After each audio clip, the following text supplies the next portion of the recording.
সংবাদ সবাইকে স্বাগত জানাচ্ছি। আমি ফিরোজ তোহা। শুরুতেই সংবাদ শিরোনাম জানিয়ে দেব এই মুহূর্তে হাতে পাওয়া সর্বশেষ গুরুত্বপূর্ণ আপডেট সংবাদ। শুরুতেই থাকছে, সরকার বড় বিপদে আছে। সাবেক সেনাপ্রধান এম এ আজিজ, সাবেক আইজিপি বেনজির আহমেদের দুর্নীতির দায় আওয়ামী লীগ সরকার এড়াতে পারে না বলে অভিযোগ করেছেন বিএনপির ভাইস চেয়ারম্যান শামসুজ্জামান দুদু। এবারে জানাবো, রাতেই আসতে পারে 10 নম্বর মহাবিপদ সংকেত। দুর্যোগ ব্যবস্থাপনা এবং ত্রাণ প্রতিমন্ত্রী মহিবুর রহমান বলেছেন, বঙ্গোপসাগর ও তৎসংলগ্ন এলাকায় সম্ভাব্য ঘূর্ণিঝড় রেমালের ক্ষয়ক্ষতি এড়াতে শনিবার রাত থেকেই মহাবিপদ সংকেত দেখানো হতে পারে। জানাবো, দুর্নীতির প্রশ্রয়দাতাদেরও বিচার করতে হবে। 12 দলীয় জোটের শীর্ষ নেতারা আওয়ামী লীগ সরকারের দুর্নীতির সমালোচনা করে বলেছেন, শুধু কয়েক ব্যক্তি এবং কর্মকর্তাদের দুর্নীতির বিচার করলে হবে না, যারা দুর্নীতিবাজদের আশ্রয় প্রশ্রয় মদত দেন তাদেরকেও বিচার করতে হবে। এদিকে ইসলামী আন্দোলন বাংলাদেশের মহাসচিব মাওলানা ইউনুস আহমেদ বলেছেন, রিজার্ভ নিয়ে সরকারের নানা মহলে বক্তব্য আসছে।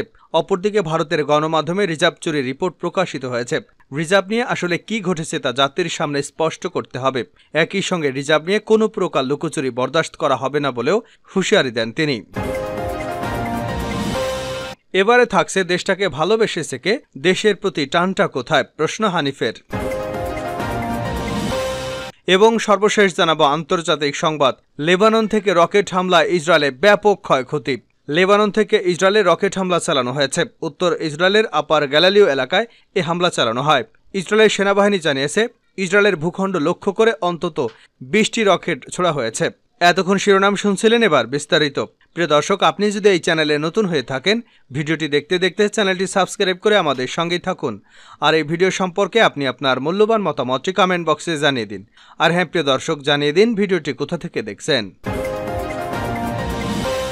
সরকার বড় বিপদে আছে, শামসুজ্জামান দুদু। সাবেক সেনাপ্রধান এম এ আজিজ ও সাবেক আইজিপি বেনজির আহমেদের দুর্নীতির দায় আওয়ামী লীগ সরকার এড়াতে পারে না বলে দাবি করেছেন বিএনপির ভাইস চেয়ারম্যান শামসুজ্জামান দুদু।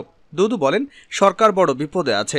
দখলদার সরকারের প্রধানমন্ত্রী সাদা চামড়া প্রসঙ্গে যে কথা বলেছেন সেটি অত্যন্ত মারাত্মক। সাদা চামড়া বলতে আপনি কাদেরকে বুঝিয়েছেন তা জাতির সামনে স্পষ্ট করুন।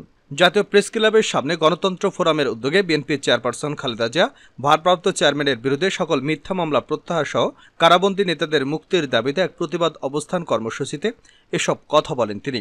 দুদু আরও বলেন, প্রধানমন্ত্রী দাবি করেছেন যে সাদা চামড়ারা নতুন রাষ্ট্র বানাতে চায়। এ কথাটি আপনাকে পরিষ্কার করতে হবে, কারণ এই কথার মধ্যে জাতীয় স্বাধীনতা সার্বভৌমত্বের প্রশ্ন রয়েছে। স্বাধীনতা সার্বভৌমত্ব থাকবে কিনা সেটা দেখা দিয়েছে। আওয়ামী লীগ সরকার আজকে বাংলাদেশের রাস্তাঘাট, বন্দর, পার্শ্ববর্তী একটি দেশকে ইজারা দিয়েছে উল্লেখ করে দুদু বলেন, প্রধানমন্ত্রী নিজেও স্বীকার করেছেন ভারতকে এত কিছু দিয়েছেন যা ভারত কখনো ভুলতে পারবে না। ছাত্রদলের সাবেক সভাপতি বলেন, জানি আপনি অস্থিরতার মধ্যে আছেন। এক সময়ের আপনার সেনাপ্রধান এম এ আজিজ বর্তমানে সপরিবারে নিষেধাজ্ঞার মুখোমুখি হয়েছেন। আপনার এক সময়ের পুলিশের প্রধান বেনজির আহমেদের সম্পদ এবং ব্যাংক অ্যাকাউন্ট জব্দ করতে বলেছে কোর্ট। সে শুধু আপনার সমর্থকই ছিলেন না, তার ঘাড়ে চেপে পুলিশের সমর্থনে সরকার গঠন করেছেন। ঝিনাইদহ 4 আসনের সংসদ সদস্য আনারুল আজিম আনারকে উদ্দেশ্য করে তিনি বলেন, আনার স্বর্ণ চোরাচালান সহ অনেক অবৈধ কাজের সঙ্গে জড়িত ছিল। 7ই জানুয়ারি একটি নির্বাচন দেখিয়ে ক্ষমতায় আসার 3 মাসের অবস্থায় প্রধানমন্ত্রী অস্থির হয়ে গেছেন বলে অভিযোগ করেন শামসুজ্জামান দুদু।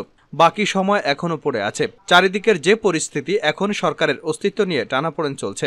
সরকার থাকবে কিনা, কবে যাবে, কত তারিখে পদত্যাগ করবে, এসবই প্রশ্ন দেখা দিয়েছে। রাতে আসতে পারে 10 নম্বর মহাবিপদ সংকেত। দুর্যোগ ব্যবস্থাপনা ও ত্রাণ প্রতিমন্ত্রী মাহবুবুর রহমান বলেছেন, বঙ্গোপসাগর ও তৎসংলগ্ন এলাকায় সম্ভাব্য ঘূর্ণিঝড় রেমালের ক্ষয়ক্ষতি এড়াতে শনিবার রাত থেকে মহাবিপদ সংকেত দেখানো হতে পারে।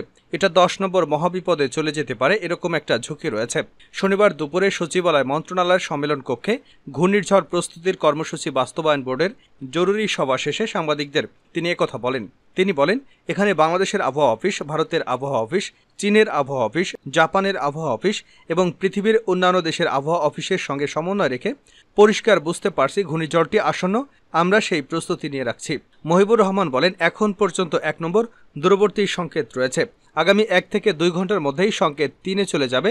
সন্ধ্যা নাগাদ বা রাতে 4-এর উপরে এবং রাতের বেলা বিপদের পর্যায়ে চলে যেতে পারে। আবহাওয়া দপ্তরের পূর্বাভাস পর্যালোচনা করে আমরা ঝড়ের জন্য প্রস্তুতি নেওয়া শুরু করেছি। ঘূর্ণিঝড়ে কয়টি জেলা আক্রান্ত হতে পারে? সাংবাদিকদের এমন প্রশ্নের জবাবে প্রতিমন্ত্রী বলেন, সাতক্ষীরা থেকে কক্সবাজার পর্যন্ত পুরো এলাকাটাই ইফেক্ট হওয়ার ঝুঁকিতে রয়েছে। এখন 500 থেকে 600 কিলোমিটার দূরে এটি অবস্থান করছে, বিশেষ করে পায়রা এবং মোংলা বন্দরের সরাসরি দক্ষিণে। সিডরের মতো ভয়াবহ রূপ নেবে কিনা জানতে চাইলে তিনি বলেন, এটা ডেঞ্জার হতে পারে। রাত 12টা থেকে 1টা নাগাদ এটা 10 নম্বর মহাবিপদে চলে যেতে পারে, এরকম একটা ঝুঁকি রয়েছে। তিনি আরও বলেন, কাল রোববার ভোর থেকে এটা প্রাথমিক আঘাত হানতে পারে, আর সন্ধ্যা নাগাদ মূল আঘাত হানবে। পূর্বাভাসে আমরা এরকমই বুঝতে পারছি এবং আজকে রাত 12টা বা 1টা থেকে এটা ডেঞ্জার পয়েন্টে চলে যেতে পারে। ভারতীয় আবহাওয়া দপ্তর বলছে, রোববার সন্ধ্যায় রেমাল নাম দিয়ে ঘূর্ণিঝড়টি বাংলাদেশ এবং ভারতের পশ্চিমবঙ্গের উপকূলীয় অঞ্চলে আঘাত হানতে পারে। ওই সময় ঘূর্ণিঝড়টির বাতাসের গতিবেগ থাকবে ঘন্টায় 100 থেকে 120 কিলোমিটার।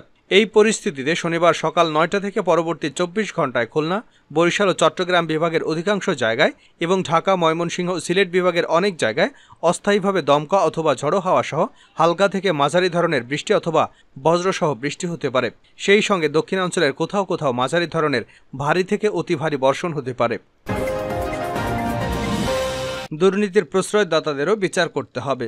12 দলীয় জোটের শীর্ষ নেতারা আওয়ামী লীগ সরকারের দুর্নীতির সমালোচনা করে বলেছেন, শুধু কয়েক ব্যক্তি এবং কর্মকর্তাদের দুর্নীতির বিচার করলে হবে না, বরং যারা দুর্নীতিবাজদের আশ্রয় প্রশ্রয় মদত দেন তাদের বিচার করতে হবে।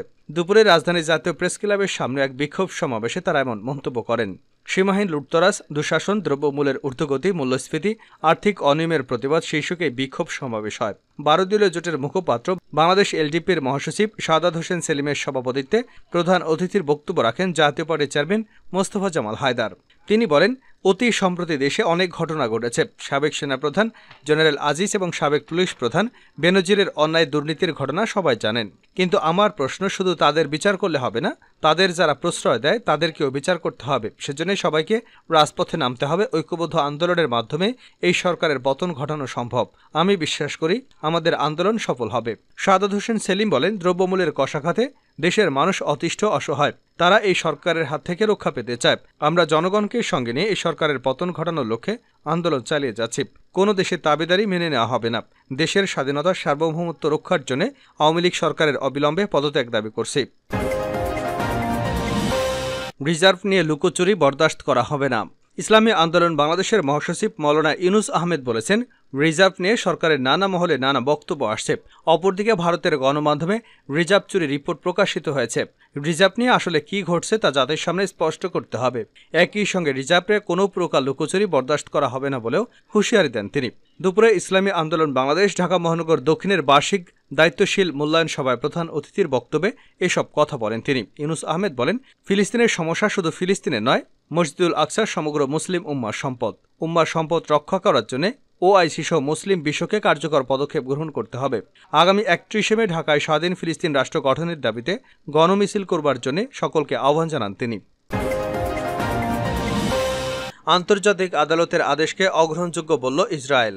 আন্তর্জাতিক বিচার আদালতের আদেশকে নৈতিকভাবে অগ্রহণযোগ্য, জঘন্য এবং বিরক্তিকর বলে অভিহিত করেছে ইসরায়েল। তাছাড়া দখলদার বাহিনীর বিরুদ্ধে যে গণহত্যা চালানোর অভিযোগ করা হয়েছে তাও মিথ্যা বলে জানানো হয়েছে। শুক্রবার ইসরায়েলকে ফিলিস্তিনের অবরুদ্ধ গাজা উপত্যকা রাফা শহরে হামলা বন্ধের আদেশ দেন আন্তর্জাতিক বিচারিক আদালত। জাতিসংঘের সর্বোচ্চ এই আদালতের 15 বিচারকের একটি প্যানেল এই আদেশ দেন। এদিন আদালতের প্রধান বিচারপতি নওয়াব সালাম বলেন, রাফায় মানবিক পরিস্থিতির উন্নতি ঘটেনি, বরং আরও অবনতি ঘটেছে। বিশেষ করে সম্প্রতি রাফা থেকে যারা বাস্তুচ্যুত হয়েছেন তাদের ঝুঁকি কমানোর জন্য ইসরায়েল যথেষ্ট পরিমাণ পদক্ষেপ নেয়নি। জাতিসংঘের জরুরি সহায়তার প্রধান বলেছেন, গাজা ইসরায়েলের যুদ্ধ এমন একটি ট্র্যাজেডি যা ভাষায় প্রকাশ করা যায় না। এমন পরিস্থিতি অবশ্যই অবসান ঘটানো উচিত। জাতিসংঘের আদালতের রায়কে তোয়াক্কা না করে রাফা দক্ষিণ পূর্ব দিকে অগ্রসর হচ্ছে ইসরায়েলি বাহিনী। তাছাড়া আদালতের আদেশের পরপরই রাফায় আরও হামলা জোরদার করেছে তারা।